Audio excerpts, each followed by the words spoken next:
He was born in the narrowest of alleyways, in a crumbling house where dreams often came to die. His name was Jamal, a boy whose childhood was carved out of hunger and the sound of his mother's worn-out prayers. In the slums of Casablanca, survival was the only ambition people allowed themselves, but not Jamal.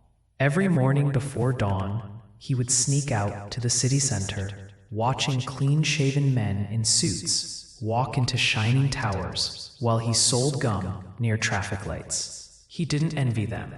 He studied them. He watched how they walked, how they spoke, how they held their coffee. Somewhere deep in his tired little heart, a whisper echoed, "You don't belong here." That whisper became louder with every slap of poverty until it became a vow. "I will rise." At 14, Jamal took a bold step. He started working nights at a cafe, not just to earn, but to observe. He memorized the way businessmen negotiated, how tourists tipped, how confidence flowed in conversations. When he wasn't serving tea, he was scribbling English words in an old notebook he had pulled from a trash bin. He couldn't afford school, but he turned every customer into a lesson. By 17, he had saved enough to buy a second-hand smartphone. That device became his classroom, his university, his escape. He spent nights watching free business tutorials and motivational speeches, eyes burning, heart racing. Every video ended the same way, with a fire inside him and a single thought: why not me? By 19, Jamal wasn't just surviving, he was building. He launched a tiny online shop, selling handmade crafts his sister helped him create. Orders were slow at first, and many laughed at the idea. But Jamal had learned patience. He studied marketing tactics at dawn, replied to customers at noon, and packed orders under moonlight. A viral TikTok changed everything. One of his DIY videos exploded overnight. 100K views, then 500,000. Sales skyrocketed. He reinvested every dinar, expanded his product line, and never once forgot the long walks or empty stomachs. Every success reminded him of where he started. But Jamal was just getting warmed up. Within 2 years, Jamal's brand became a household name in Algeria. Local influencers promoted his products, newspapers called him the boy who beat the odds, and TV shows invited him to share his story. But the real win? He hired youth from his old neighborhood. Kids who were once like him, without hope or guidance. He created workshops, offered free training, and launched a mentorship program. Jamal wasn't chasing riches anymore.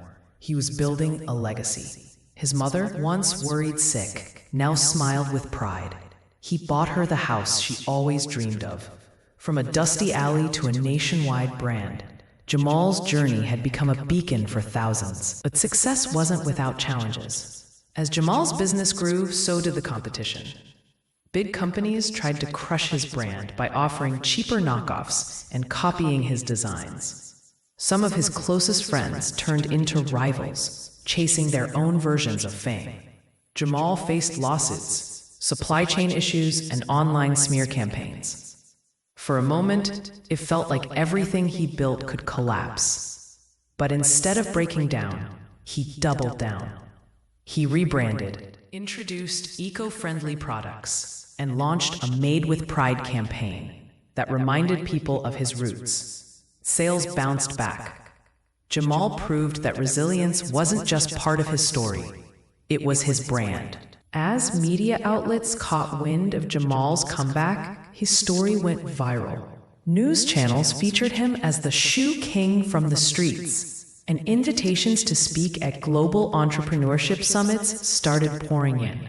But Jamal didn't forget where he came from. He launched a mentorship program for young entrepreneurs from underprivileged areas, offering guidance, seed funding, and access to resources he once lacked. His foundation sponsored over 100 startups in just 2 years. Jamal's journey wasn't just about escaping poverty. It was about building a bridge so others could cross too. He had become a symbol of hope, grit, and purpose. Despite his success, Jamal remained grounded.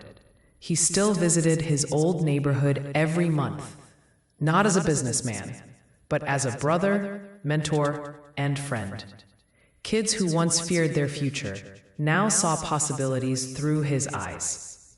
He transformed an abandoned warehouse into a tech and business hub, free for local youth to use.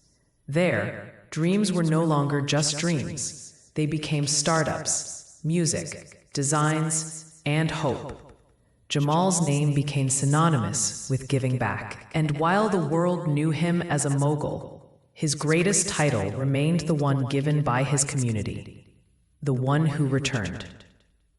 Years passed, and Jamal's journey became the subject of documentaries, podcasts, and books. But when asked about the secret to his success, he never spoke of strategy or money. He spoke of hunger, not just for food, but for meaning. He said the greatest wealth is not what's in your bank account, but the number of lives you uplift. From a hungry boy with torn shoes to a man feeding dreams, Jamal's life proved that greatness is not where you start, it's where you choose to rise.